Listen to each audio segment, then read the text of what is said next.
오늘 연준이 0.75% 기준금리 인상하겠다라고 발표를 해서 지금 그것 때문에 아주 난리가 났죠. 생각보다 아주 더 공격적으로 금리를 인상하는 것이기 때문에 그렇습니다. 0.5% 정도 올라갈 거라고는 예상을 충분히 하고 있었지만 0.75% 인상할 것이다 라는 예측은 사실은 지난주 금요일 이후에 조심스럽게 나왔던 내용이었습니다. 지난주 금요일 노동부에서 인플레이션이 5월 인플레이션이 8.6%다라는 보고가 나왔을 때 그때 이제 많은 사람들이 혹시 인플레이션이 가라앉지 않고 오히려 더 올라가는 상황이 되니까 연준에서 기준금리를 더 공격적으로 올리려고 하지 않겠느냐라는 이야기들을 좀 조심스럽게 했었죠. 특히 지난주 말에 나왔던 이야기 중에는 소비자들의 신뢰지수, 소비자 신뢰지수가 상당히 낮다. 1970년대 이후에 가장 최악의 소비자 신뢰지수가 나왔다라는 보도도 있었습니다. 그것은 앞으로 경기가 더 나빠질 것이라고 소비자들이 미리 마음에 생각하고 있다는 것을 반영하는 그런 수치였습니다. 그렇다 보니까 연준이 금리를 올리겠구나 하는 이야기가 탄력을 좀 받을 수 있는 그런 상황이 되기는 했었습니다. 어제 오늘 사이에 FOMC 회의가 열렸고요. FOMC 회의에서는 0.5% 인상할 것이다라는 기대치를 넘어서는 0.75% 인상이 발표가 됐는데 표결 결과는 10대 1로 나왔습니다. 원래 18명으로 FOMC 위원들이 구성이 되어져 있는데 그런데 11명만 표결에 참여한 것 같고요. 반대가 1명 있었습니다. 일반적으로 FOMC 결과를 발표할 때 만장일치를 보고 발표하는 경우들이 주로 많은 편인데 이번에는 이제 반대자가 있는 상태에서 결과가 나왔다라는 데 언론들이 좀 관심을 가졌고요. 그나마 반대 표명을 한 분도 캔사스시티 연준의 에스더 조지라는 분인데 그분도 0.5% 인상을 주장했던 상황이었기 때문에 그렇게 큰 흐름이라든가 기조의 변화로 이야기하기는 좀 어려울 것 같다. 긴 얘기를 좀 짧게 하자면 기본적으로 연준이 금리를 앞으로 더 올릴 것이다라는 이야기가 나왔습니다. 저희가 기억을 잘 더듬어 보면 올해 말까지 2%가 안 되게 금리를 올릴 거다. 차근차근히 올려서 올해 말 가면 한 기준금리가 2% 돼 있을 거다라는 이야기를 처음에 했었죠. 이게 지금 얘기가 조금씩 달라집니다. 저희가 보도해드리면서 연말까지 금리가 3%가 넘어갈 가능성이 있다라는 말씀을 여러 차례 이미 해드린 적이 있는데 오늘 나온 이야기는 앞으로 4번에 걸쳐서 추가로 금리가 더 인상이 돼서 올해 연말쯤이 되면 3.375% 기준금리 올라가게 될 것이다. 이렇게 이야기하고 있습니다. 3.375% 기준금리가 올라가게 되면 그러면 일반 시중에서 모기지 이자는 지금 한 8% 이상의 8%, 9% 이런 정도의 이자가 나올 가능성이 상당히 높아집니다. 지금도 이미 시중에는 6% 이자율을 이야기하고 있는 이런 상황이라는 것이죠. 모기지 이자율이 6%를 넘어갔던 적이 언제였는가 기억이 까마득할 정도로 오래전 얘기인 것 같은데 이렇게 지금 모기지 이자가 올라가고 있습니다. 부동산 시장이 상당히 타격을 받을 수도 있다라는 이야기가 나오고 있고요. 그럼에도 불구하고 부동산 시장이 아무리 타격을 받는다고 하더라도 그건 부동산을 사려고 하는, 집을 사려고 하는 사람들의 입장에서 타격이 되는 것일 뿐이고요. 실질적으로는 집값이 떨어지지는 않을 것이다라는 전망이 훨씬 더 많습니다. 왜냐하면 지금 이제 새로운 집을 짓는 사람들을 놓고 이야기할 때 인건비도 올라가 있고 자재비도 너무 껑충 뛰어 있는 상황에서 새로운 신규 주택 가격이 떨어질 가능성이 없기 때문에 그런 것이고 이거는 하루아침에 떨어질 가능성이 없는 것뿐만이 아니라 앞으로 몇 년 이상 가격이 내려갈 가능성이 없습니다. 신규 주택 같은 경우에는. 신규 주택의 가격이 떨어질 가능성이 없어서 신규 주택 가격이 버텨주기 때문에 이 대출을 해서 기존 주택을 사야 되는 기존 주택의 가격 같은 경우에도 신규 주택이 버텨주기 때문에 가격이 기존 주택 가격도 떨어지지는 않을 것이다. 그렇게 급락하지는 않을 것이다 라는 것이죠. 다만 이제 복골복의 차이가 있을 수가 있는데요. 무슨 얘기냐면 평상시에도 집을 내놔도 잘 팔리는 집이 있고 안 팔리는 집이 있을 수 있지 않습니까?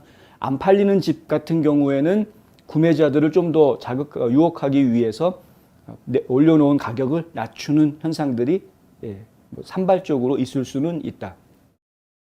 그것은 이제 그동안 너무 지나치게 셀러 마켓 위주로 진행이 되어져 왔었기 때문에 너무나 지나친 슈퍼셀러 마켓에서 조금 약한 그러나 여전히 셀러 마켓인 상황으로 조금 변화가 있을 수는 있다. 뭐 이런 이야기는 할 수 있을 것 같습니다. 하지만 전반적으로 부동산 가격 전체가 다 떨어진다거나 이러한 문제는 발생하지 않을 것으로 그렇게 지금 예상을 하고 있습니다. 경기가 어려워진다라고 이야기하면 결국은 가난한 사람은 더 버티기 힘들어지고 부익부 빈익빈 현상이 좀 더 심화되는 것이 경기가 침체되는 상황에서 벌어지는 일이기 때문에 중산층들이 없어지는 문제가 자꾸 생기는 것이죠. 그래서 이 중산층이라고 이야기하는 층들, 우리 지금 미국에서 혼자 열심히 벌어서 연봉 5만 불에서 지금 뭐 한 15만 불, 20만 불 사이를 버는 이런 혼자 벌어서 그 정도 되는 사람들, 가정으로 놓고 이야기하면 부부가 맞벌이로 번다고 하면은 한 연 10만 불에서 혹은 이제 한 35만 불 정도 벌고 있는 이 미국의 중산층이라고 이야기할 수 있는 가정들이 상당히 힘든 시기를 이제 지금 눈앞에 두고 있다. 이제 시작됐다라고 이제 보시면 될 것 같습니다. 0.75% 올리는 것이 이번으로 끝날 것이냐, 다음에 또 0.75%더 올리느냐 하는 것에 대한 질문들이 오늘 있었습니다. 오늘 2시 반에 제롬 파웰 의장이 기자회견을 했었는데요. 그 기자회견에서 파웰 의장이 딱 이렇다 저렇다라고 정확하게 잘라서 이야기하지는 않았지만 다음번 회의 때에도 0.5에서 0.75 사이에 추가 인상이 있을 것이다라고 말을 합니다. 결국에는 지금 계속해서 공격적으로 금리를 인상하는 그런 상황이 올 것이다. 지금 연준이 공격적으로 금리를 인상하는 부분을 저희가 이해할 수밖에 없는데요. 왜냐하면 지난번에도 설명을 잠깐 드렸지만 연준이 컨트롤할 수 있는 통화량에 한계가 있습니다. 연준이 지금 통화 시장의 수를 줄인다거나 시중에 흐르고 있는 돈의 양을 줄인다거나 하는 부분이 연준이 미국 전체의 돈을 다 쥐락펴락하고 있는 그런 상황이 아니라는 거죠. 실제로 연준이 건드릴 수 있는 부분은 기껏해야 몇 천억 달러 정도 수준밖에는 안 되고요. 실질적인 시장의 반응이 훨씬 더 중요합니다. 그러니까 실질적으로 시장에서 유통되고 있는 소비자들이나 투자자들의 심리가 훨씬 더 중요한데 그러니까 심리적으로 움직이게 하는 요소들이 상당히 필요한 것이죠. 연준이 노력하는 부분은 노력하는 부분이고. 그런데 초기에 연준에서 0.25%, 0.25% 그리고 0.5% 이렇게 금리를 올려가는 그 단계의 과정에서 소비자 심리가 크게 위축되지 않았었던 것을 저희가 보았었습니다. 그렇다 보니까 인플레이션이 떨어지는 모습을 보이지 않고 오히려 다시 고공행진하는 모습을 지금 보고 있는 것이죠. 소비 심리가 줄어들지 않았기 때문에 그런 겁니다. 그러니까 만약에 연준에서 이렇게 0.75% 충격적인, 이게 지금 1994년 이후로 가장 큰 폭의 기준금리 인상이라고 이야기하는데 이렇게 충격적인 금리 인상을 하게 되면 시중의 투자자들이나 혹은 이제 소비자들이 심리적으로 위축을 당하게 되겠죠. 그래서 이 소비 패턴에 변화를 줄 수 있는 이런 심리적인 자극을 위해서 이렇게 무리한 공격적인 방법을 사용한다라는 걸 저희가 이해해야 된다. 연준이 혼자 움직여가지고 되는 게 아니라 시장 전체가 반응해줘야 가능한 일이기 때문에 시장의 반응을 이끌어내기 위해서 더 공격적인 모습을 보여줄 가능성이 있다. 일단은 이번 회의에서는 0.75로 이야기했고요. 7월 넷째 주에 FOMC 회의가 다시 열립니다. 7월 넷째 주 FOMC 회의가 열렸을 때 그때까지 지금 이제 6월 중순부터 7월 말까지의 변화와 추이를 보아가지고 여전히 물가가 잡히지 않는다라고 하면은 0.75 한 번 더 올릴 가능성이 충분히 있는 상황이고요. 과연 그 사이에 소비 심리가 줄어들지 이걸 지금 저희가 보아야 할 것 같다. 학교를 쉬고 있는 상황이고 지금 이제 6월하고 7월 사이에는요. 방학이 진행되고 있는 기간이기 때문에 소비 심리가 줄어들기에는 쉽지 않은 기간이기는 합니다. 여행 성수기에 또 들어가 있기도 하고요. 6, 7, 8월까지는 여행 성수기라고 보아야 하기 때문에 소비 심리가 그렇게 쉽게 줄어들지 않을 것 같은데, 그래서 이제 저희는 약간 불안하지만 7월 말에 또다시 0.75%가 올라갈 수도 있겠구나라는 그런 생각을 지금 할 수밖에 없는 거죠. 한편 애틀란타 연준이 오늘 발표한 경제 성장률 전망치 GDP Now라는 지표가 있는데요. GDP Now가 일주일 전에는 0.9%였는데 오늘 나온 거는 0%로 나왔습니다. GDP라는 거는 아시겠지만 국민 총생산 아닙니까? 국민들이 무언가를 생산해낸다는 이야기인데 그 생산하는 생산량이 계속해서 증가하게 돼 있죠. 경제가 발전하면서. 그런데 지난주에 0.9% 늘어났다 그랬는데 이번에는 0%. 그러니까 일주일 사이에 국민들의 생산력에 변화가 없었다.